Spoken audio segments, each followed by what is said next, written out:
TNBS presents the Friday Night Pick'em podcast for week 2. I'm your host, Tommy, aka Millsy, joined by... Chris, aka Hazazel. Find me at Twitter at HazazelT. Ooh, at Hazazel T, I like it. And you can find me at Millsy021.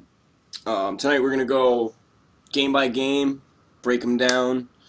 We're going to cover straight up with the spread and the over-under. And we're going to do the Sunday night game and the Monday night game as well. We're just going to hop right into it. But before we do, Chris, how you doing today? I'm good. Coming off of a little bit of a rough week last week with that whole Saints game. I don't think any of us saw that coming. So No. let's get to these picks. Yes, sir. But before we do, nice jersey. Oh, thank you. I figured I needed some luck all the way from Wakanda to try and bring myself back after what happened last week. To anybody who followed me with the Saints beating Tampa Bay, who knew? Yeah, I think everybody was on the boat with the Saints in that one. So Yeah. I don't think anybody's going to hold that one over you. But jumping right into it, we got kicking it off with a tough divisional matchup. The Carolina Panthers at the Atlanta Falcons. Falcons are given 5.5, and we got an over-under of 44.5. We have some injuries here, obviously. Greg Olson's done for, we don't know exact timetable, but, a few weeks, likely 6, 7, 8 weeks at the minimum. They are going to be without 3 offensive linemen again. Luke Kuechly, I believe, is supposed to play this week. I know he had a questionable tag, but he is expected to play. On the Falcons side, safety Keanu Neal, torn ACL, in week 1 against the Eagles, so he's done for the year. Other than that, I believe everybody's healthy us on the offensive side. So, I'm sorry, Devontae Freeman. Everybody's not healthy on the offensive side. Devontae Freeman was ruled out today. So, with that being said, what are you thinking here? Well, with the Falcons giving 5.5 to the Panthers, and after that monstrosity of a performance last week, I can't really just throw it out there that Matty Ice is going to be terrible every week. I can't. It's just not realistic. And the Panthers had, I think it was like 68% or 60% of the time with the ball last week, and only could put up 16 points. So I'm a little nervous about their ability to really show up points-wise. And without Greg Olson, Cam loses a big target for him. I'm going to take this one. I'm going to take the Panthers. The Panthers are giving 5.5. Are getting 5.5. Excuse me. With these two teams are playing, I can't imagine that it's going to be a big gap between the two of them. So I'm going to go with the Panthers with the spread. I think Atlanta shows up this week. After what happened last week, I think you're going to see a different Julio Jones than you saw in terms of getting into the end zone. I think he's still going to see the same amount of targets, but I think he's going to get in the end zone this week. So I'm going to go with the Falcons straight up. The over-under at 44.5. I'm going to have to take the over on this just because they are both high-powered offenses, and 1 week is not an indication that they're not high-powered offenses anymore. And I think Cam is going to put up a crap ton of points, especially with the injury to the secondary of the Falcons. This game's got me torn. I mean, this week as a whole, I'm a little more kind of. Nothing really stands out to me where I'm like, okay, you know what, this is a sure thing to me. Like last week, there were a couple games that kind of stood out as a sure thing, and I think it's because this week we have a lot more divisional games, and the Panthers always seem to play the Falcons tough, and like you mentioned, they tend to be a bit more high scoring. It is inside a dome, so we don't have to worry about any weather concerns or anything of that nature. With the 3 offensive linemen missing, and I forgot to mention Curtis Samuel's also out. I mean, that to me doesn't really change much, even if he was playing. But no Greg Olson, the 3 offensive linemen missing. I don't think the Panthers have a very good defense. I mean, they're middle of the pack to me. I like Matt Ryan and Julio to have a coming out party at home this week. I know last week they had a huge week, but I expect Julio to get the pay dirt this week. So I'm gonna have to take the Falcons straight up. Falcons with the spread, and I'm with you. I'm gonna take the over. I just think the Falcons have a little bit too much on offense. Even with Devontae Freeman out, they don't really miss a beat with Tevin Coleman stepping in. Next up, we go to Buffalo, where Chargers are coming in as 7.5 point favorites on the road.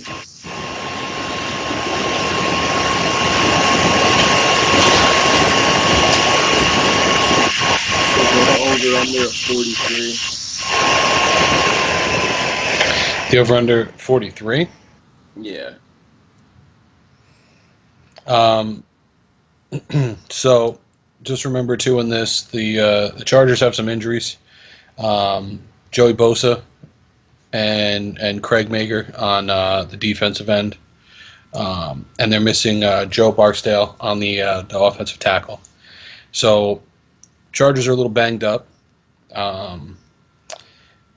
and the Bills are making a change of quarterback. We're going to see the rookie take a shot. I don't know that I have any real faith in him. I just don't think he could be any worse than Nathan Peterman. So I'm going to say with that kind of spread, I'm going to take the Bills with the spread. Straight up, I'm taking the Chargers, though. I just think that they're going to find a way to get it done. I don't think it's going to be a pretty game. This is going to be an ugly game. Over under, I'm going to take the under because I don't really think that any of them are going to be too offensively outpouring. I think people need to temper their expectations from the 30-point performance, daily fantasy that we saw last week from our boy Rivers, and realize that they're not going to put up those kind of points again. So I'm going to go under, but I will take the Bills with the spread just because I think 7.5 is too big of a spread not to take them. Especially Bills are at home, aren't they? Yeah, it's in Buffalo. Yeah. Yep. Now, we've seen it quite a bit where East Coast teams travel to West Coast or West Coast teams travel to East Coast, and the time difference does affect them. I just think the Bills are that bad that it's not going to matter. I don't like their receivers. I don't like their tight end. I like McCoy, but their offensive line is trash too. I don't think Josh Allen. I mean, I personally like Josh Allen quite a bit. He's obviously not ready. That if week one they were willing to start Nathan Peterman over him, that to me says he didn't do enough in their eyes to warrant starting from week one. So I don't see that changing in week two. And last week when he came in the game, he was only 6 of 15, and that was when they were already down by 30-something points in the fourth quarter. So struggling against in that situation, how's he going to handle this one? I understand the Chargers are missing a lot on the defensive side of the ball, and I know it's a lot of points to be given up, but I have to take I almost said San Diego. I'm going to have to take the Los Angeles Chargers across the board. And I'm also going to have to take the over because I think Buffalo does score 10 to 14 points. And I do think the Chargers still put up around 24. So that's still only 34. So I'm taking the under. Under all the way, baby. I was trying to do the math in my head while I'm talking, and I'm like, this isn't adding up. There's no way that this game hits the over unless the Chargers go out and score 40 points themselves. And even then, Buffalo could still only score 3 points. That's realistic. Well, remember what I said last week? I mean, it was absolutely feasible for them to throw up a 0. I honestly think this game's going to be 14-7. Being honest with you, I think it's a little more high scoring. I think the Chargers do get in the 20-point range. I just don't see the Bills. I don't see them scoring enough. Like I had said, I see the Bills around 10 to 14 points, and the Chargers in 20 to 24. So if the Chargers win 24 to 14, that's still 10 points. That covers the spread. If they win 24 to 10, they win by 14. They're covering the spread. So I'm going to have to take the Chargers straight up, Chargers with the spread, and the under. Apologize. Like I said, I was trying to do the math in my head as I'm trying to get it out. I'm like, this is not adding up. Moving over to the Browns at the Saints. Saints are at home. They're 8.5-point favorites with a total of 49. Do we do it again? Do we go back? Do we go back to the well? Do we do it to ourselves twice? Here's the problem, though. Like when we went to the well last time, we went to the well because it was a pretty shallow well, and we thought we could see the bottom pretty decently. I think the Browns shocked the hell out of everybody last week. I don't think anybody was ready for them to play as well as they did. Um, we're just used to the Browns being the Browns. It's like, who's the team that's probably going to get 1 to 2 wins this season? The Browns. Like, it's just kind of what we're used to. Um, but they're the new look Browns. I like this team this year. Don't get me wrong. I don't think they're making a Super Bowl run, but I like them. I like them for a decent record this year. At 8.5. So the Saints showed last week they can put up points. I mean, it's 48-40. No doubt about it. Um, I just think 8.5. I think Cleveland can stick with them. I think the Browns can stick with them at least. Just keep it within a touchdown. I think they can keep it within a touchdown. Truthfully, let me put it to you this way: if Tampa Bay only can win by 8 points, I don't see a 16-point swing going or 17-point swing going, and the Browns losing by 9. I just don't see it. So I'm going to take the Browns to the spread, Saints straight up because it's still Drew Brees at home, and I'm definitely taking the over. I think this one is going to be quite a shootout. And even though it's 49 points, they put up a total of 88 points last week. So 49 is going to seem like a drop in the bucket. Yeah, and both of these offenses can put up points. As you mentioned, the Browns are a remade team. I mean, they have two new quarterbacks, Baker Mayfield from the draft, Tyrod Taylor in free agency. Tyrod Taylor is more than capable of rushing for a touchdown at any point from any point, part of the field. So there's a lot of dynamics to this Browns offense that they haven't had in years past. And last week, two people on the show had the Browns straight up. Didn't work out because it ended in a tie, but and the ownership, to see some of the ownership on the Browns last week. Now, in terms of daily fantasy, which to me is a good sign of seeing where people view teams. So Tyrod was pretty low owned, but Josh Gordon was, I believe, at 18 or 20% owned, and he was expected to play limited snaps, and he was still up there. Jarvis Landry was at 12%. And then outside of that, Njoku was the only one who had, I think he was at 10%. So uh, to me, that says that there is some intrigue there in terms of people are viewing them a tiny bit different than Browns teams of the past. That being said, they are going into New Orleans against a New Orleans team that I could tell you now is pissed off, losing at home to the Bucks. I don't care if they're division rivals or not, or if they're in the same division or not. They're pissed off they lost that game, and the Browns are riding kind of high off a tie.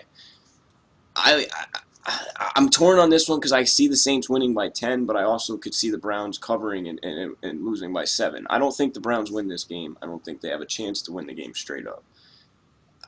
I definitely like the over. I will take the over. I think this game, I think they do put up points. I don't see the Browns defense being able to stop the Saints offense enough, though. So I'm taking the Saints with the spread, the Saints straight up, and I'm going to take the over. I just, that offense is too much. The defense isn't as bad as we saw last week, and it was a divisional opponent. And like you mentioned last week on the Friday Night Pick'em podcast, that we're going to see some sloppy play the first couple weeks, and I'm going to chalk up week 1 to a lot of sloppy play. And that when you come into betting, that's kind of how you have to look at it. I'm not saying completely ignore the last week, but you have to look at each week and take each week for what it is. Now, if the Saints are supposed to beat the Browns at home, you have to think from that mentality, not the mentality of, oh, they just lost to the Bucks, because the Browns don't usually see the Saints. The Bucks see the Saints twice a year. So they understand the team more. They understand the concepts, the schemes they run, the defenses and whatnot. So it's kind of hard to judge divisional games and the first 4 games of the season to dictate what a team's going to be for that season. So I like the Saints across the board, and I like the over. I think the plenty of points are scored in this game. Next up's a toughie. Vikings at the Packers. It's a pick 'em, half-point spread, and the Packers are. I mean, excuse me, the over/under is 44, and it is in Green Bay. So that being said, what do you think? Um, Well, as we know, the Rodgers is still questionable. so is Devontae Adams. Devontae Adams, I believe he returned to practice though yesterday in a limited fashion, and he had said that he will play, that he's good to go. Okay. Um, but Rodgers, we haven't really heard. There hasn't really been any news on him in terms of if he's definitely going to play or if he's definitely going to sit. As far as we know, it's still up in the air, as teams say. Well, so I'm going to do a with Rodgers and without Rodgers because that's the only real way to do this. Um, Without Rodgers, Vikings across the board, and the over. I'm sorry, and the under. Excuse me, Vikings across the board and the under. With Rodgers, Green Bay across the board and the over. All right. I mean, I mean, it's tough because somebody of Rodgers' talent level and his capabilities, as we saw last week with the comeback over the Bears. It's kind of hard to pick a game with somebody who's that talent, somebody who makes that big of an impact on a game. So I understand exactly where you're coming from. yeah, I've dubbed last week's showing the hold my beer showing. That was Aaron Rodgers was like, excuse me, hold my beer, and had to let people know who he was. Yeah, and that game also was a divisional game too, and this one will be another one. So I do think it'll be close. I'm expecting Rodgers to play. I'm not touching this game this weekend, even if Rodgers does play. I don't really like it in terms of a betting standpoint. I think it'll be a fun game to watch. I mean, it would be fun. I wouldn't mind putting a small bet, like throwing $20 on the game, and just to make it a little more interesting while watching it. But it's not something I'm really looking to target. So I'm gonna have to say, even with Rodgers playing or without Rodgers playing, I still kind of like the Vikings in this game. That defense, they're on the level of Jacksonville. They may even be better than Jacksonville because of their all around defensively. They have a lockdown corner in Xavier Rhodes. They have a top 3 safety in the NFL in Harrison Smith. At linebacker, they have Anthony Barr, who we saw last year. I believe it was last year, broke Aaron Rodgers' collarbone on a tackle. So they know how to, going back to the divisional game thing, they know how to play each other. But I think the addition of Kirk Cousins puts the Vikings over the top now. And with this defense, with their defense, and a banged up Rodgers, because if he does play, he's not going to be 100%. I can't take them over a fully healthy team that's that loaded across the board defensively and offensively. So I'm going to have to take the Vikings straight up. The spread really doesn't matter, but the Vikings across the board, and it's a 44-point total. I'm going to take the over. I think that game hits right around 24-20. Maybe 24-21, 27-21. So I think that game's right around the 44 total, but I'm going to take the over. Next up, we head to Tennessee for the Titans-Texans, I still can't believe this, but the Texans are 2.5 point. Oh, that's why I misread it. That's why I can't believe it. They're the favorites. Yeah, I'm like, wait, they're getting points too. This is too good. No, where the Texans are in Tennessee, where the Texans are 2.5 point favorites. Marcus Mariota returned to practice and is expected to play this week. However, Mike Vrabel did say both Blaine Gabbert and Marcus Mariota are expected to see the field. So take that for what you will. But yeah, what are you thinking here? Well, the loss of Delaney Walker is huge for Tennessee, as far as I'm concerned. The Texans are without Kayvon Webster, just because of how little I have faith in the Titans offense. Even without Webster, I don't think that really has much of an effect. I know they were talking about Jadavon Clowney was a limited participant, but they expect him to play. So with all of that being said, and obviously if they're willing to say that both of their quarterbacks are going to see the field, they have zero confidence in either one of them. I'm taking Texans with the spread, taking Texans straight up. What was the over-under? 43. I'm going to take the over, only because I think you're going to see a couple of defensive touchdowns from the Texans too. And let's not forget who might be returning this week. My golden boy, as I call him, Will Fuller. Yeah, I think he is expected to return. I'm pretty sure he returned to practice. I didn't see an injury update on him today, but I'm pretty sure yesterday he returned to practice in a limited form. Yesterday being Thursday. He returned to practice in a limited fashion. So I think he is expected to suit up. Now, how much? Limited snaps, obviously. That's another story, but he is rounding back into shape and probably should play a decent amount on Sunday. So, yeah, that definitely adds to it, but I just like the Texans offense altogether with Deshaun Watson, DeAndre Hopkins, and Will Fuller on the field. I'm just a happy guy to watch that team play. So, yeah, I'm going to say Texans across the board and with the over. I'm going to have to agree with you.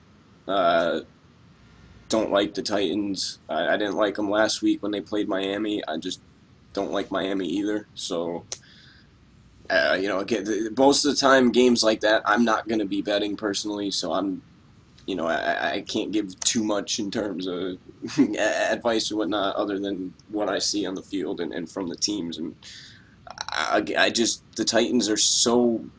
There's just nothing about them that's intriguing. How long are we going to keep saying, well, Marcus Mariota is talented, but he doesn't have this around him, or he doesn't have this? Enough with the excuses. He's had weapons for 2 years. He's had running backs for 2 years. Like, he's had a solid defense.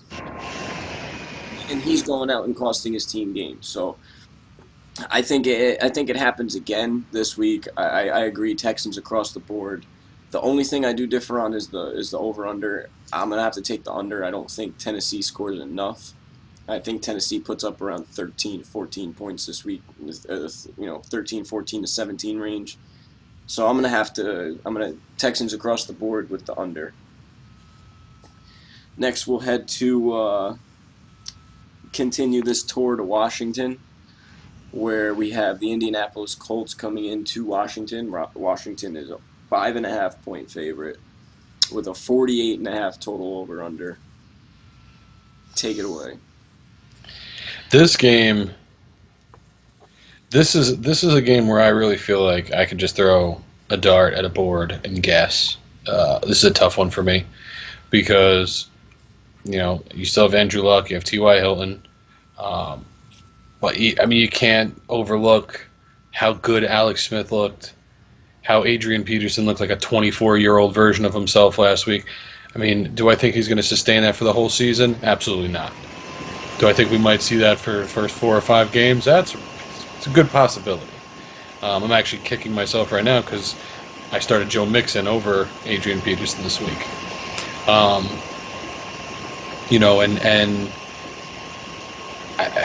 But giving 5.5 to Andrew Luck just seems like a bad decision. Like any way you slice it. I mean, I think 5.5 with the spread, you have to go Colts. I can't see not. I think this is a 3-point game, to be truthful. I do think the Redskins win it, though. I think they win it in crazy fashion, to like a final drive where Adrian Peterson takes it to the house, or Smith just unloads and decides to be a gunslinger. But I think they take it straight up. I don't think that they're capable of beating the Colts by 6 points. The Colts are just too good. What was the over-under again? I'm sorry. 48.5. I like the over. Two high-powered offenses that are playing pretty well. Again, when I say high-powered offense, you have to keep in mind I'm using 1 week worth of reference here, because The Redskins didn't have Alex Smith and didn't have Adrian Peterson, so I can comment on their offense prior to that. But last week they looked like a high-powered offense. It's not like when you're talking about the Rams. Put it in perspective here. But I definitely don't think the Colts can beat there. I mean, I definitely don't think the Redskins are going to beat the Colts by 6. I think it's going to be a close game, 3-4 point game at most. So Colts with the spread, Redskins straight up with the over. I agree with you in terms of it being a relatively high scoring game. I definitely like the over here. I like the over. Pretty much anytime Indy's playing, whether they're playing at home or if they're playing a team like a Washington or like last week a Bengals, I'm going to take the over with them. Just with Andrew Luck back at quarterback, it's, it, he still has T.Y. Hilton. He still has Jack Doyle. He still has Eric Ebron. He does have some weapons there. He might be getting Marlon Mack back this week. So, excuse me, that might open up some more for him. So I like this Colts offense, and I think the more repetitions he gets, the more comfortable he gets, the better they're going to be. I don't think they're going to be able to stop anybody, but Washington's not a downfield threat type of team. So I think with a team like that, the Colts can hang with because they're not going to be relied. Their pass defense isn't going to be relied on as much, and I personally feel that when it comes to if you have, you can get by with a mediocre defensive line, you can't get by with a mediocre secondary in today's game. So with that being said, I'm gonna have to take the Colts across the board, and I do agree with you in terms of the over. I think this game shoots out a bit, and I actually think there's a lot of fantasy goodness in this game as well. Hopping over from Washington to Pittsburgh, we got the Chiefs at the Steelers. A high total in this one. Chiefs are getting 5.5 points with a total of 53.5. A lot of points expected in this one. And rightfully so. I mean, Mahomes was great last week, and Ben didn't. The other thing too is you got to keep in mind Ben is going to be pissed, like we were talking about with the Saints. The Steelers are coming back and they're going to be angry. I also think that with the emergence of Connor showing that he can carry the rock, he's not Le'Veon Bell, because Le'Veon Bell has done this for years, but he's a scary, scary guy in the backfield, and he showed that. I think that changes the way that the Chiefs try and scheme against the Steelers. This is another one though that I think is going to stay close, not because I think either defense is going to be significant, but because I think either defense is going to be that insignificant. I think that both of them are just going to have their way with the defenses. The Steelers, I mean, you still have AB and you still have Juju. Do I really need to say anything else about that offense? Travis Kelce didn't even see targets last week, really. He wasn't a big factor. When you start adding him in as a big factor, that guy does damage. So I think the Steelers are gonna squeak it out, but I think it's going to be a 1-point game, 2-point game at most. So I'm going to have to give the Chiefs with the spread, and that 53.5 over. I'm going to have to go over the over under. I'm gonna take an over on this, just because there's too many weapons on both sides. I mean, Tyreek Hill is just an animal. We didn't even get to see a full showing from Kareem Hunt or from Travis Kelce. So just wait, So that's my line. I'm going to take Chiefs with the spread, Steelers straight up in the over. I agree with you with the over. This is my favorite game of the week, and tomorrow actually Saturday the game of the week preview will be out. And the spoiler alert, this is the game I picked to write about this week, so you can check that out tomorrow. But I like the over. I agree. I think this game's going to be 31-30, 34-30, something up there. I mean, that's kind of on the low end in terms of projections, especially after what we saw last week with New Orleans and Tampa Bay. I, I love this Chiefs offense. I say it every week. I've said it since the preseason. And like you mentioned, they didn't even get Hunt involved. And Travis Kelce only had one catch. He was targeted 6 times, but had one catch. And then the big part of excuse me, his performance last week though is Tyreek Hill is going to have. He caught 7 passes for 169 yards. I think in terms of receptions, I think that's going to increase. I think that will go up from say 7 targets to. I think we see him hit 9, 10. Catches. I think we see him hit 9, 10, 11 catches this week. But it's going to take a little bit more. I still think we see him around 160, 170 yards, but on more catches. I also don't think he's going to take a punt return for a touchdown, and I don't think the Chiefs are going to start off right away going up 14-0. And I say that because Mike Tomlin's smart enough to know, okay, I'm not kicking this guy the ball.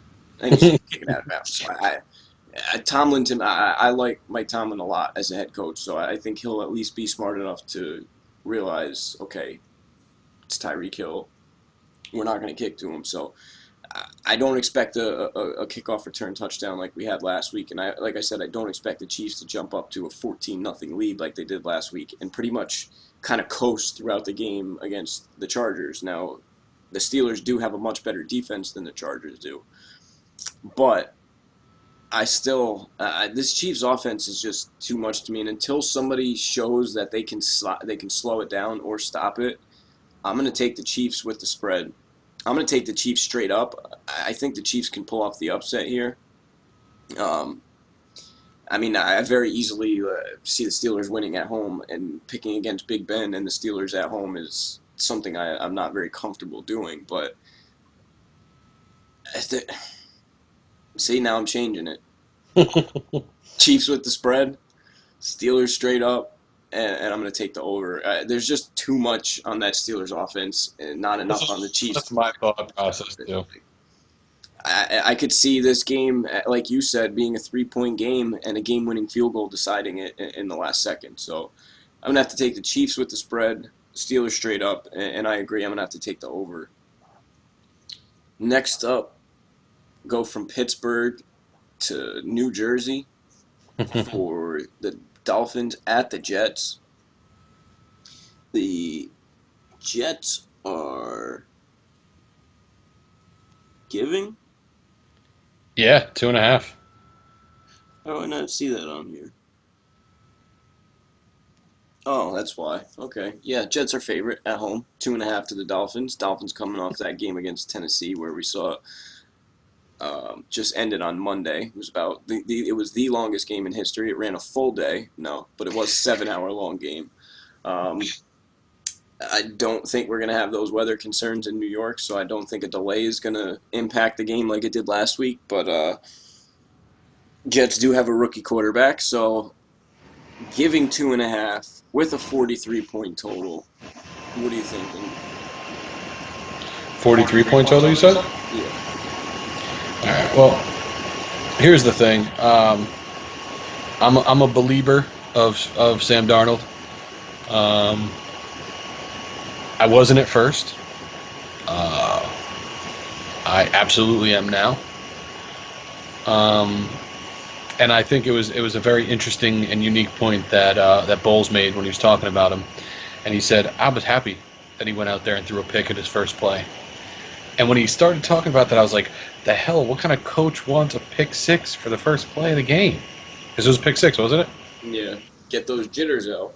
That's what he said. He said, have you ever seen a rookie quarterback get so comfortable so fast? And the answer is no, you haven't. Because his worst nightmare came true his first play. So he was like, well, I got that out of the way. So what else could I do wrong?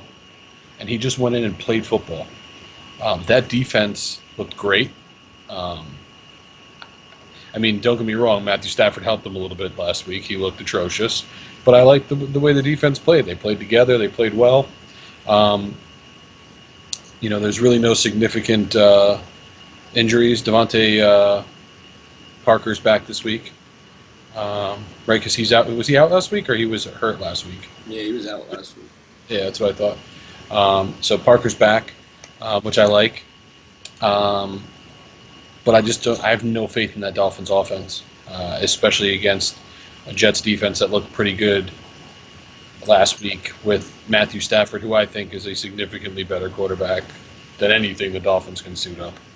So I'm going to have to take the Jets across the board here with the spread straight up.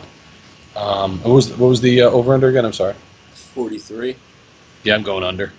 I'm definitely, but call me a homer. I'm with Darnold. I think this guy is going to be the franchise quarterback the Jets have been begging to get for years. And I remember us on draft night going, "Oh my God, you drafted Darnold," and now I'm looking at it going, "Oh my God, you drafted Darnold!" Like it's the kid can play, kid can ball. That's all there is to it. So that's my across the board Jets with the under. We had said last week it's a Jets thing to do to go into Detroit on Monday night and beat the beat the Lions, then come home for your home opener and lose to the Dolphins. I took Detroit last week. I hate trying to figure out my favorite, like my team, and then trying to figure out because then the way I do it is I overanalyze. So then I'm like, I start looking at every little thing, or I'm like, and I'm trying to convince myself, well, that you're thinking of that because you're biased. So when it comes to my favorite team, I usually try to be as unbiased as possible, but I'm taking the Jets across the board, and I'm taking the over. I mean, after last week, the comparison between the two teams on a talent level, the Jets, in terms of talent, significantly outweigh the Dolphins. It's in New York. The weather isn't bad yet.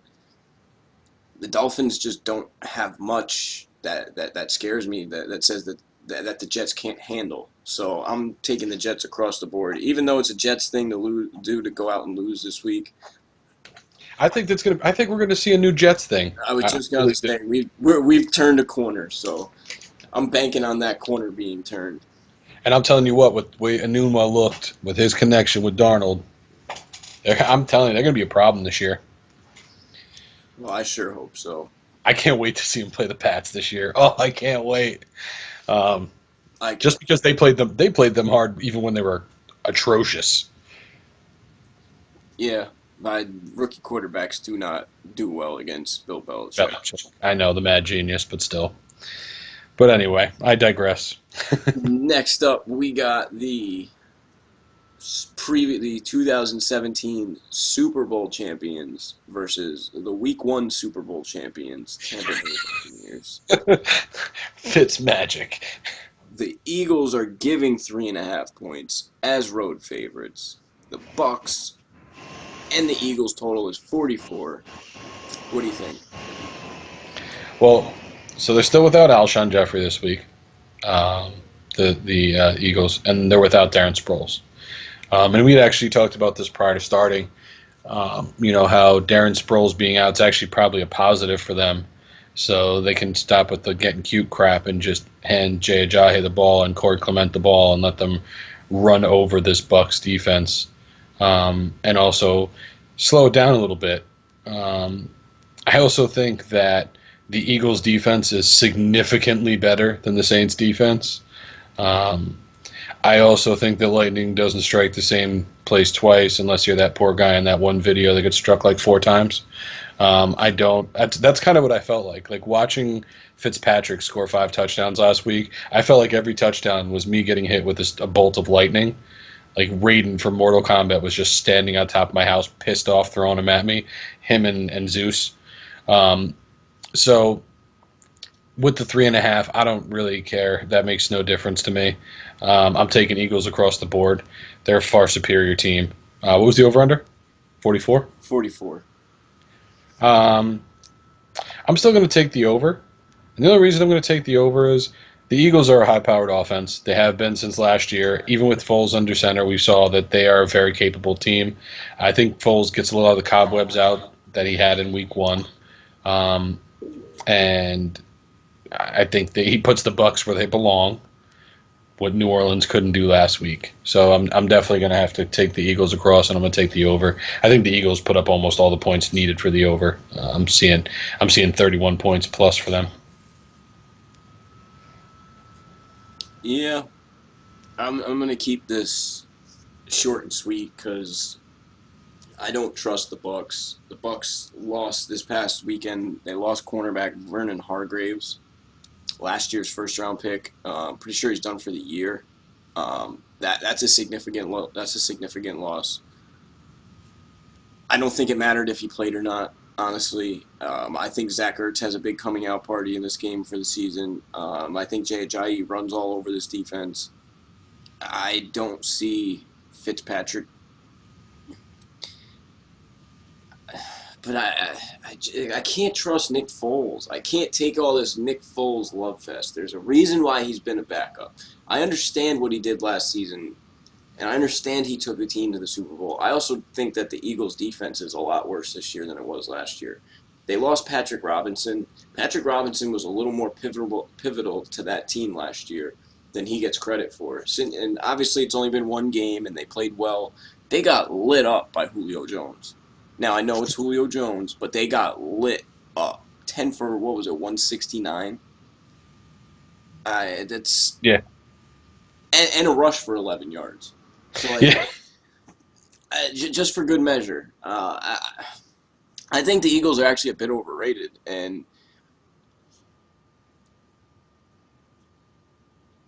I'm going to take the Bucks with getting to 3.5.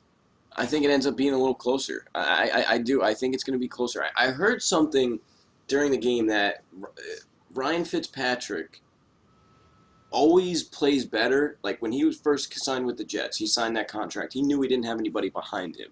There was no pressure on him. Now with Jameis Winston suspended, there's no pressure on him. There's nobody behind him that's creeping up on his playing time. So with that mentality with quarterbacks, they have a very fragile mentality as it is. So when they can focus solely on the game, that they play at a different level. And I don't think Fitzpatrick's going to come close to last week's leading his team to 48 points. I don't think that's going to happen. But I think he can do enough along with Mike Evans, and I just think that the Eagles defense is a little bit overrated. I don't like the Bucks. I don't like them at all. I like Mike Evans. That's about it. They have no run game, and that's why I think last week kind of was a perfect storm for them because they didn't have to rely on the running backs or running game at all. Their second-round pick, Ronald Jones, who they were banking on this year, was inactive. I think he had 22 carries or 28 yards on 22 carries in the preseason.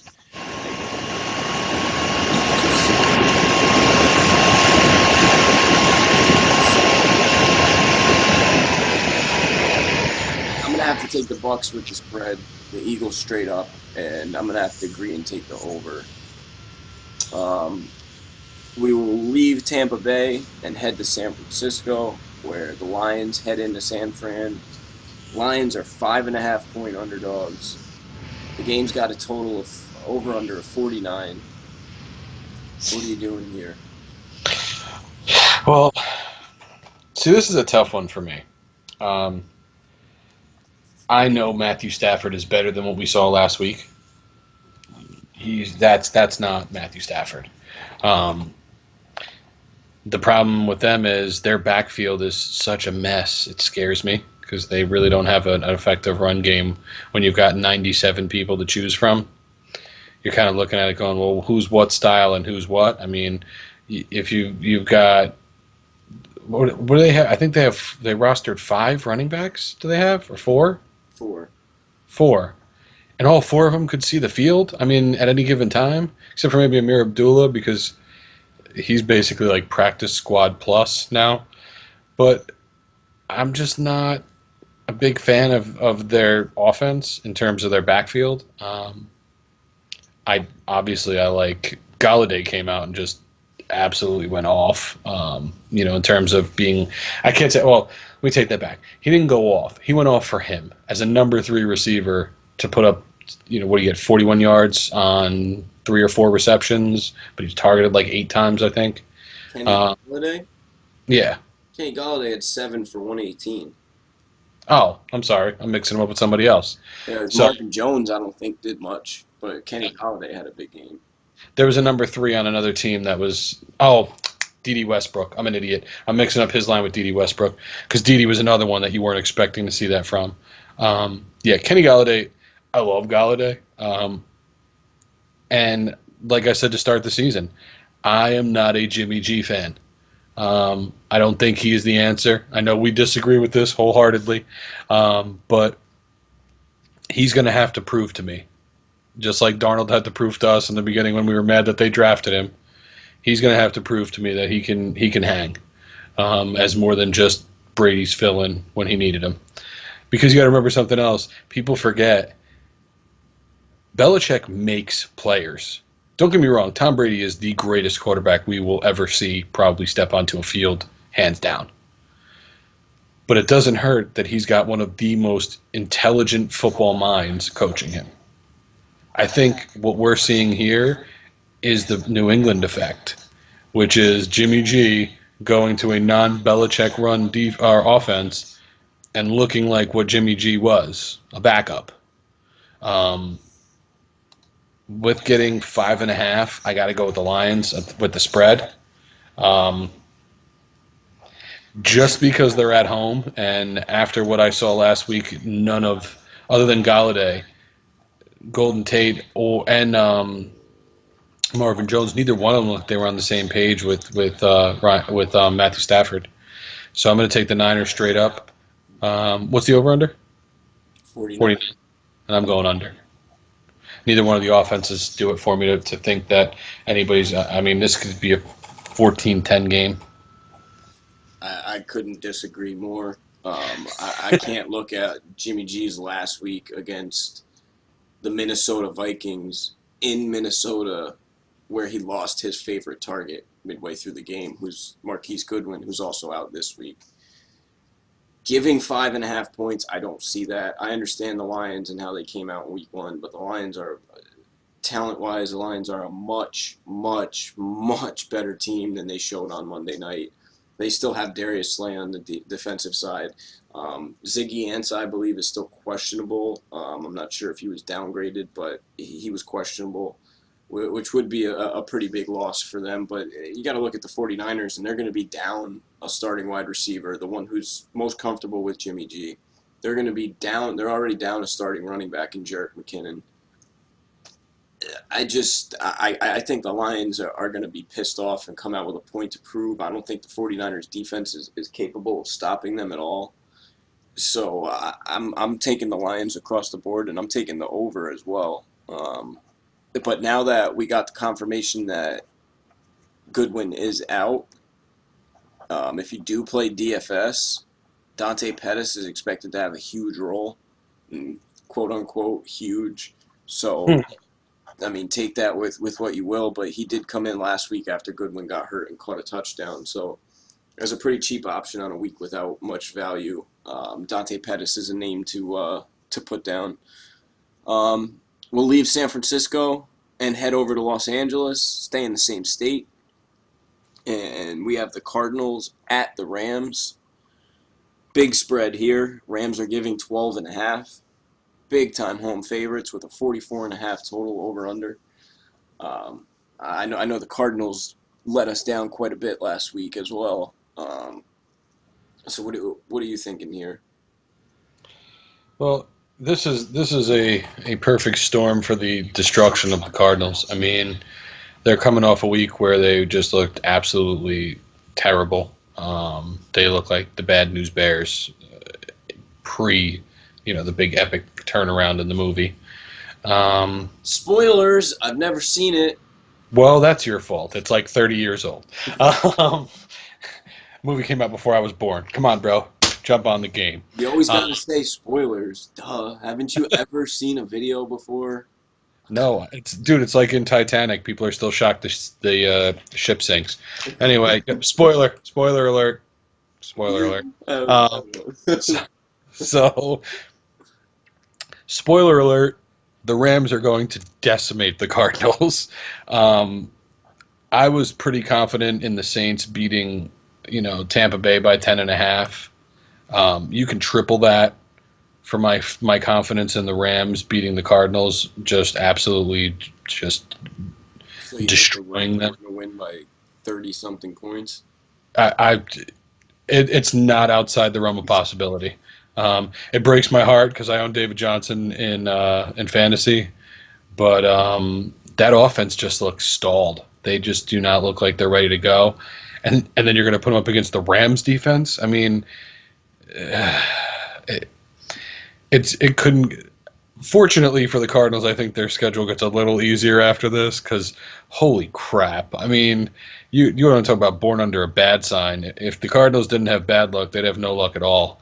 So I'm taking the Rams straight across the board. What's the over under 44?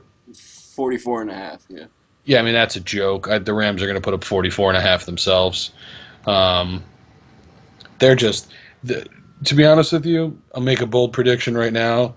The Rams are the 2018 Super Bowl champions. I mean, these guys, assuming now, obviously, granted, knock on wood, no injuries, barring injuries, but they're just good everywhere, everywhere. I mean, Goff, Gurley. I mean, find a weakness. I dare you. So across the board, I'm taking the Rams, hands down, and with the over. I agree with you on everything you said, just not the over. I just, with them having to score 45 points, can the Rams put up 45 points on the Cardinals? Yes, absolutely. But we don't see that happen often. We don't see those big, huge 40. We saw obviously last week we saw 48-40. But what I mean is we don't see many 45-3 or 48-10. We don't see many of those games. So I just can't count on the Rams to put up 45 points themselves. Not that they're not capable of it. They absolutely are. They have playmaker at every single position on the offensive side of the ball. So I don't. It's not that I don't think the Rams that the Rams could cover. I just don't think that they will. I don't think there's going to be a need to. I think we're looking more at like a 32-10. I mean, excuse me, 31-10, 30-3, 31-3 type game. So I'm going to take the Rams across the board.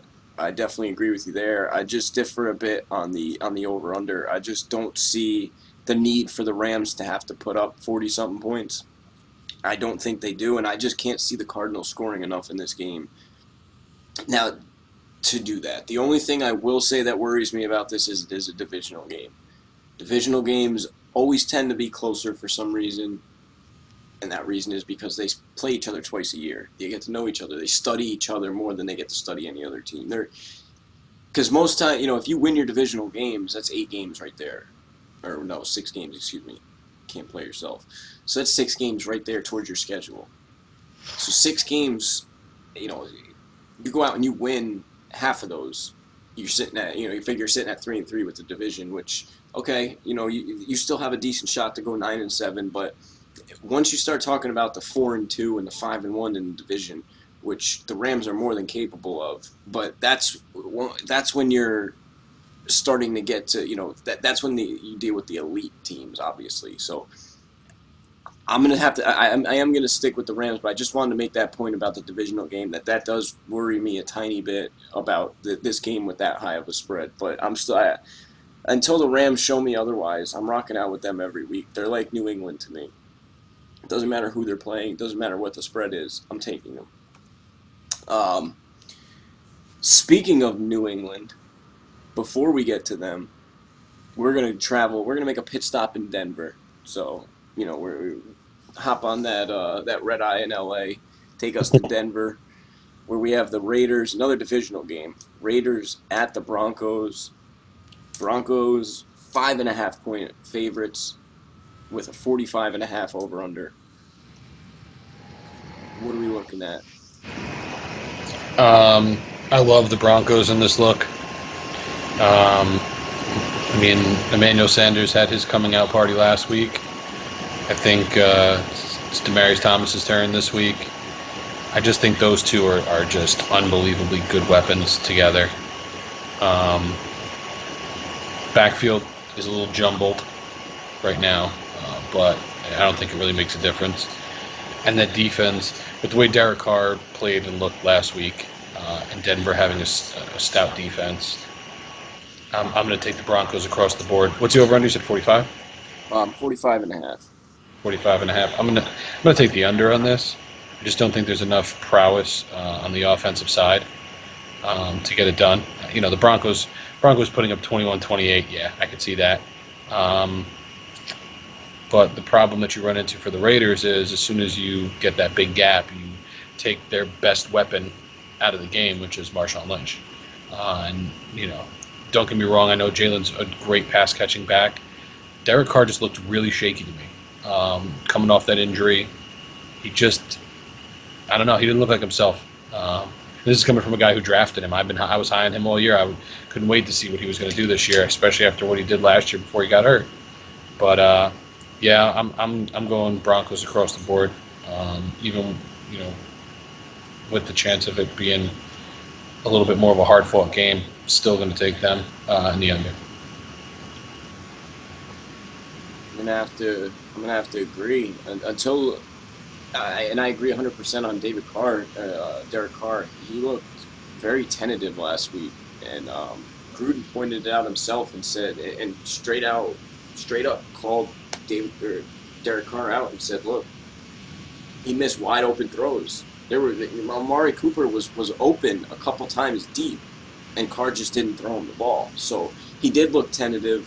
I don't think it's so much a grasp of the offense. I think he does have a grasp of the offense. I think it's just more so he doesn't have – he's not comfortable with Jordy Nelson yet.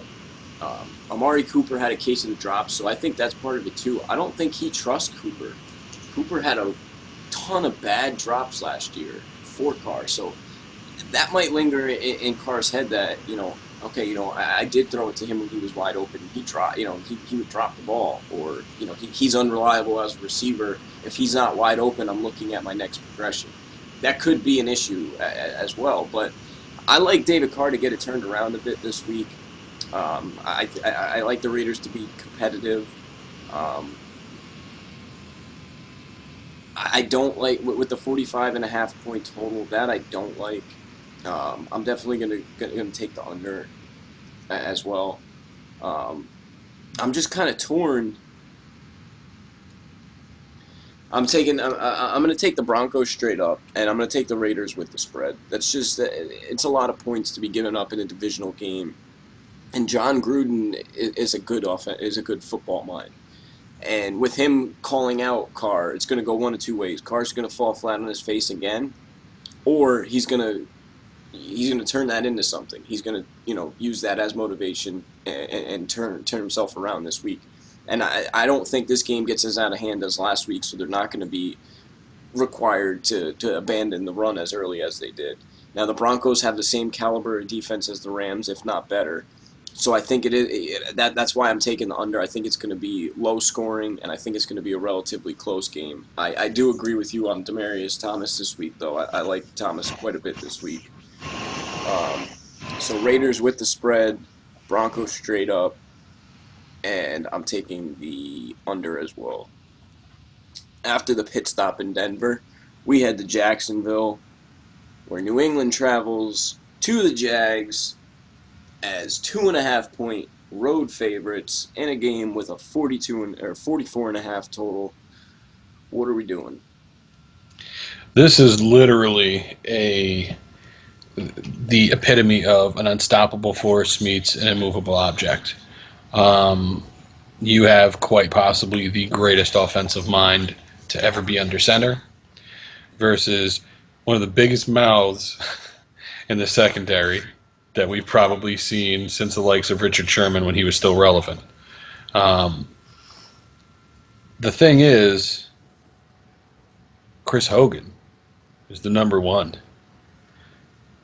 Could you imagine, for just take a walk with me for a second here, that Ramsey is going to cover Chris Hogan? I mean, I benched him in every season long that I drafted him in this year. I'm going to take Cole Beasley over him this week. That's how sure I am that the offense is going to struggle against this great Jacksonville defense. Um, the problem is Brady always finds a way to get it done. And like you look at it, and I'm not really that thrilled with the Jags offense, especially because didn't they say they're not sure about Fournette yet? I mean, don't get me wrong, T.J. Yeldon's a great backup. I do like Keelan Cole. I do like D.D. Westbrook. I don't understand why Westbrook is still behind Moncrief.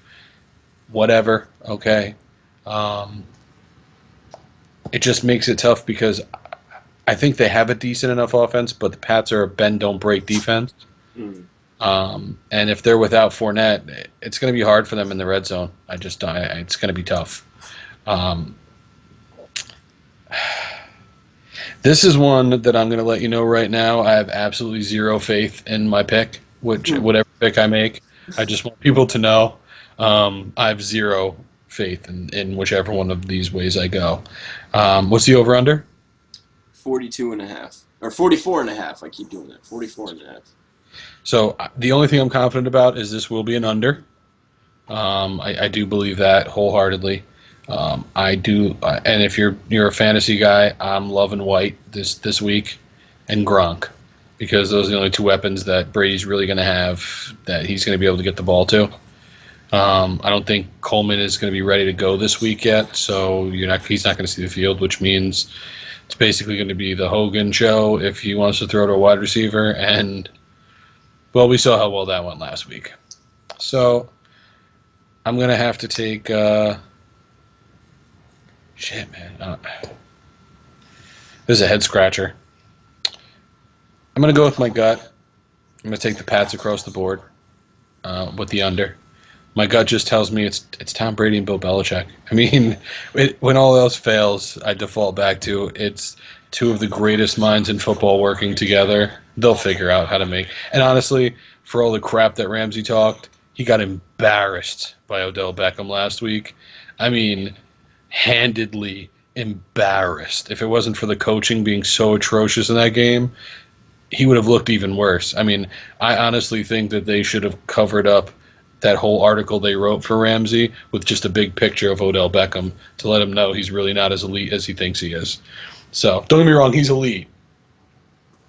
But OBJ just made you look stupid. So, Pat's across the board with the under. I'm going to have to agree. I'm taking the Pats across the board. I'm going to take the over instead of the under. I don't think it doesn't matter for Tom Brady, who's out there at wide receiver, and Chris Hogan and Philip Dorsett, by all means, go out there and you two go take A.J. Boye and you take Jalen Ramsey. Take them so they're off of Gronkowski. I don't think either one of them is going to cover Gronkowski regardless. We were talking about this before. Jalen Ramsey doesn't move from the outside. Jalen Ramsey doesn't shift to the slot. I think he did once on Sunday against Odell, and that was it was the 3rd and long, but Odell broke him on the route Odell ran. It ended up picking up 13 yards, and they needed 20, so he was well short, and it didn't affect him. But Ramsey is great on the outside. He knows how to play on the outside. He's not used to playing on the inside in space. So even if they were to put Jalen Ramsey on Rob Gronkowski, it wouldn't change my feelings of Gronkowski, just because we've seen one person one time stop Rob Gronkowski, and he's not on he's not on the Jacksonville Jaguars defense. He's out this week. He's on the Kansas City Chiefs defense, and his name is Eric Berry. There's only one Eric Berry in the NFL, and he is not playing for the Jaguars on Sunday. So it doesn't matter in terms of Gronkowski who's going to be on them for him. For me, I think Tom Brady. I think we see a lot of Sony Michel. I think Rex Burkhead is going to end up being out with a concussion. We saw him get 16 carries for 74 yards last week. Those carries are going to have to go somewhere. James White does not carry the ball. Jeremy Hill is done for the year. So I think Sony Michel, even while he is questionable right now, and he was likely to return this week, I think he comes in and steps right into a major role. So with the running backs, with the tight end, I don't think it matters who's out at wide receiver for him. I still think the Patriots are gonna dominate the game. I don't see the Jaguars and Blake Bortles being able to score enough points to beat Tom Brady. It's only a 2.5 point spread, which, that's a 3 point game. That's a field goal. So Pats across the board with the over. I do expect that to be a really good game, though, especially from a football standpoint. Two great, like you mentioned, what was it, immovable force meets a Unstoppable unstoppable. force meets an immovable object. There we go. There we go. So that's pretty. That's exactly what this game is going to be.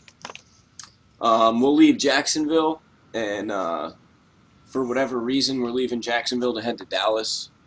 Whoever planned this vacation is not doing a good job. We have the Giants going into Dallas. The Giants are 2.5 point underdogs at Jerry World, should I say Eli World, and the over under is 42.5. And we all know the Cowboys are your favorite team, but Hey, listen, I took Carolina last week. I'm a realist. yeah, that's true. That's true. Here's the problem with this game. While I'm a Cowboys fan, I also hate the Giants.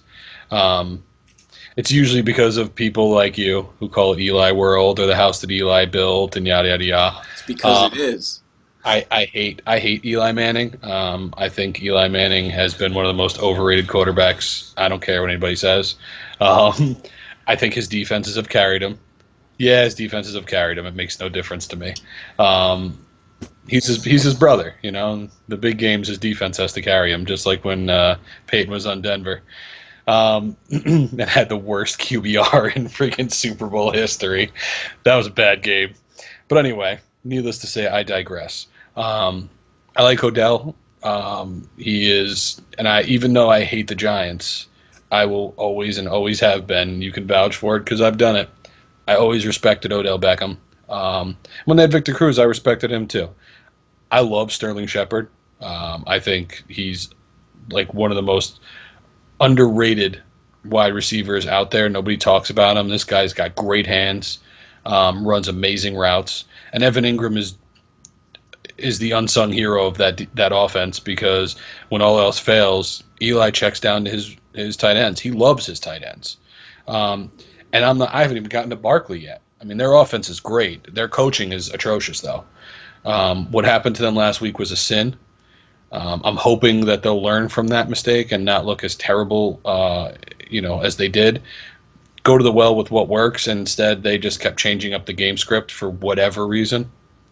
Um, the Cowboys' defense last week, in all reality, you have to tip your cap to them. Cam Newton had the ball for pretty much 3 out of 4 quarters because that Cowboys offense was, to say it was the worst I've ever seen the Cowboys offense would literally be an understatement. I mean, they were terrible.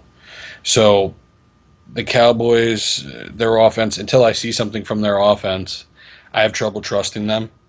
I want to say the Cowboys across the board because I'm a Cowboys fan, obviously. Uh, this game I call a toss up too. The Cowboys offense is terrible. Their defense looks decent.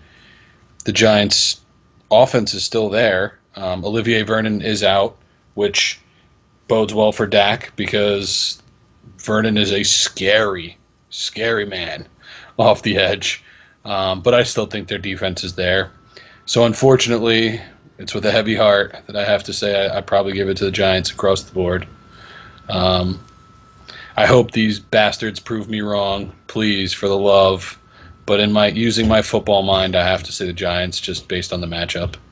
Um, if they do win, you'll forgive me that I won't be on here next week because I don't know that I'll be able to emotionally handle it. But I definitely think it's going to be the over. I think the Giants kicked the crap out of the Cowboys, unfortunately, and that's painful to say.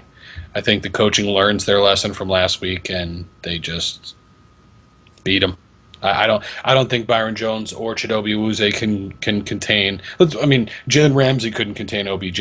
You really think that these second year guys are going to be able to hold them, even with Jeff Heath coming in over the top for the double coverage? That means it'll be the Sterling shot. Hey man, give that guy all the credit in the world. He was everywhere last week. But yeah, and then who the hell's going to stop Barkley? Like, eventually, that offensive coordinator is going to have to remove his head from his ass and know to target Barkley out of the backfield. Like, who's taking him down? If you get him I mean, don't get me wrong, Sean Lee's everywhere. The guy's great, but he can't literally be everywhere, and that's what he'd have to do to stop this offense. So I'm going Giants across the board. I'm gonna take the over. I think they're just gonna blow it up. I think it's gonna be. Actually, no, wait. What's the over under? Over is 42.5. I'm actually gonna take the under, and the reason I'm gonna take the under is I think both teams slow it down. I think the Cowboys lean on Zeke a lot more this week. Um, I just think without Travis Frederick and Loney showed that he's just a couple errant snaps. They just don't. They're not together. Week 3 or 4, I'll start looking at the Cowboys and thinking they might win some games. But as of right now, it's Giants. I'm taking the Giants across the board as well. They let me down last week at home against Jacksonville. Um, the reason I call Jerry World Eli World is because it is Eli World, and since it's opened, I believe Eli is what 7-3 in Dallas since I don't even the know new what his. stadium is opened. So that's Eli World.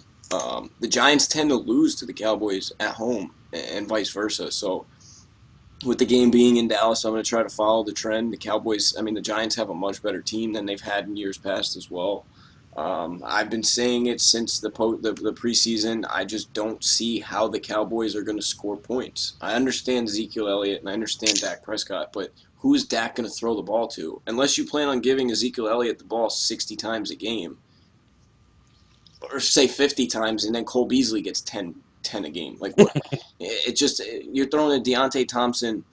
I do like Gallup, but rookie wide receivers don't tend to pan out that first year. I don't mind Cole Beasley, but he's a slot guy. I'm not even going to bother with your tight ends. So like I just don't see where the points are going to come from. How are they going to rack up enough yards to hang up with the Giants offense, who I think it can up there in terms of talent or up there with anybody in the league. I mean, you have Sterling Shepard, Evan Ingram, Saquon Barkley, and Odell Beckham Jr. as weapons for a team. It doesn't matter if I'm out there playing quarterback. So, with that being said, I'm going to take Giants, and I'm going to, just because of the Cowboys' offense, I'm going to have to take the under. I just don't think the Cowboys will be able to put up enough with the Giants total to make this game go over.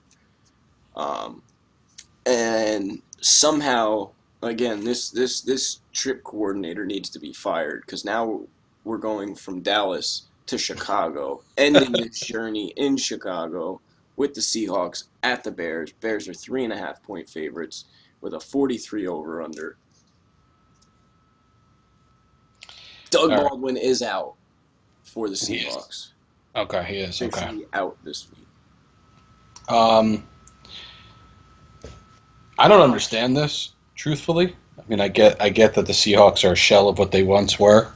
Um, but I'm not too bought in yet to the Mitch Trubisky show.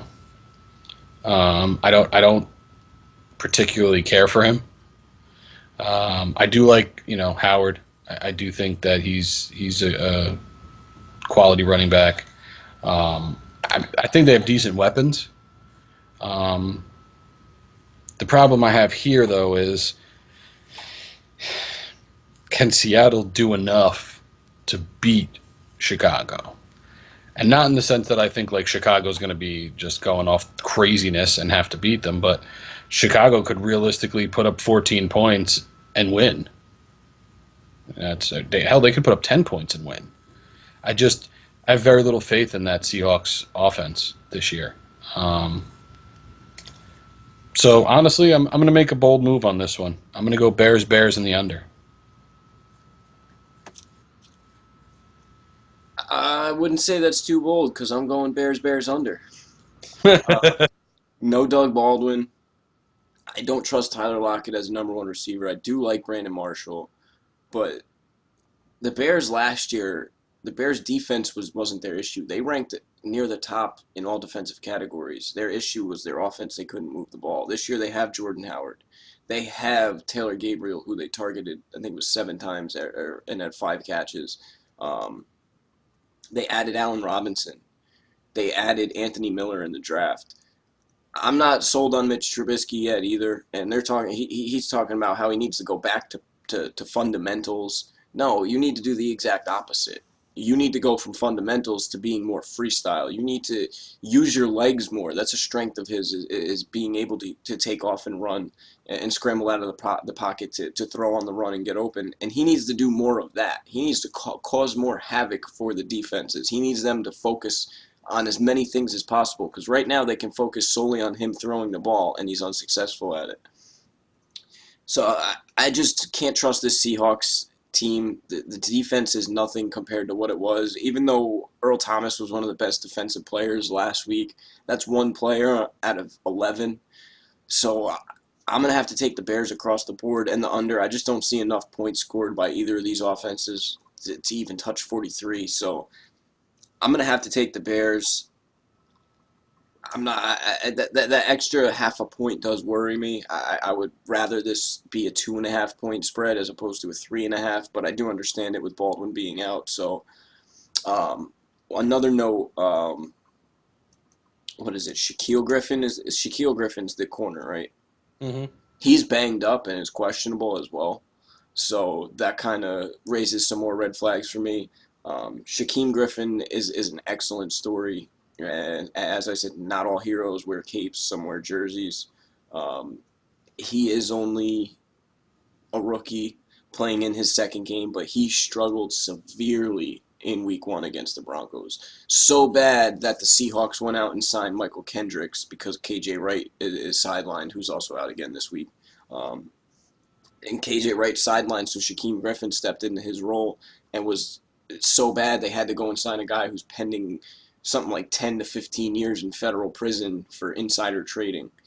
So that kind of worries me a bit in terms of this defense that they're signing guys off the street as opposed to, keeping it in-house. We're not used to the Seahawks having defenses like this. So the Bears on the flip side defensively are going to be one of the best defensive teams in the NFL. Roquan Smith is either supposed to start or see more snaps, which he was highly effective. He only played 8 snaps, but in those 8 snaps, he had 3 tackles and a sack. So he was their first-round pick out of Georgia. He's an absolute terror on the field at linebacker. So I like the Bears across the board, and I like the under. That's going to do it. That's just about everything. And I just want to make a couple quick points. One being, in terms of analytics, if you watched the DFS show last night, we mentioned it a bit in there. But as far as analytics, we will get some more numbers and against the spread and how they've been in their last 4 or 5 against the over under. But we just want to let some time for that to build because a lot of these teams look so different than years prior that it's kind of hard to base 2 years ago even base the Seahawks from today from 2 years ago. They were an entirely different team from last year even. So I try not to get too crazy with the statistics until a little bit of the year starts to play out and we can use more relevant information and not have to rely on information about guys who aren't even on the roster anymore. So I just wanted to make a point of that. We will throw in, I put something up about the Thursday night game. The Bengals were 7-2 in their last 9 against the spread. Had covered 3 out of their last 5, or 3 out of their last 5 had gone over. They've only covered the spread against Baltimore 1 out of their last 4 times at home. You'll get more of that as the season goes on. It's just right now that's not really relevant to the teams just because they are so different from year to year. That being said, next week, probably we might have a little bit more of it because we've had 2 weeks under our belt and whatnot. But after about week 4 or 5 is when we'll really start to get that involved. But if you haven't already, check out the DFS show. There's the podcast. Episode 3 is out now. If you want to check it out, me and Nick make our picks for and talk Triple G Canelo. Which pops off tomorrow. It's Saturday night in Vegas. There's also Nick's highly anticipated Center Ring podcast. Episode 1 is out now. And we'll be back next week with the DFS podcast. Chris, thank you. Thanks for joining me. Really do appreciate it. Any shout outs, anything you'd like to say? It's always fun. Always love coming on. It's a good time to kick it and talk football. Here's and like you said, the analytics, and also too some of the picks that you see us making now. Where a lot of it has to do with how we feel an offense looks, how we feel about this, how we feel about that. There's just not enough data yet to really, make the super strong picks in terms of that. That's how you have things happening like Fitzmagic last week and some of the other upsets that happened. But I see it coming along better, and we're starting to notice trends a little bit, even though it's only, second week. People are, just based on preseason following into the season. So it's good. I'm intrigued to see how this works out for this week. Me too. Definitely looks like a solid week. A lot of good matchups, a lot of high totals. It's definitely intriguing. And just to go off what you said a little tiny bit, we also, when we bet, we're not betting every single game every week. So, we're not going to hit on every single game. If you're betting the Texans in the Tennessee game, chances are you're not betting properly. That's not a game you should be betting on. I mean, yes, I understand why that's what, I get it, but that's it. That game right there is a perfect example of where analytics are going to come in, because Deshaun Watson only played 7-8 games last year. So as far as I'm concerned, he's still a rookie quarterback. He hasn't played a full 16 games yet. Once he hits 16 games, he's no longer a rookie. But he's still a rookie until he hits that 16-game mark. So, that's a perfect example of where analytics will come in, because we don't know, his home road splits. There hasn't been enough to see exactly what he is at home and what he is on the road. So as the season goes on, we'll get a little more into that. But I just wanted to point out, we're not going to, we're not betting every game every week. So as we go on and as things pick up, we'll do our conviction plays. At the end, we'll do our key picks and 4 games we like the most. But where can we find you? You can find me on Twitter at Hazazel T. Hit me up anytime you have questions. You want to know something? Let me know what you think about my picks. If you agree, disagree. And well, thank you for joining us, Chris. I've been your host, Tommy, aka Millsy. You can find me on Twitter at Millsy021. You can find the Nosebleed Section's Twitter at TNBS021. And thanks for joining. Peace.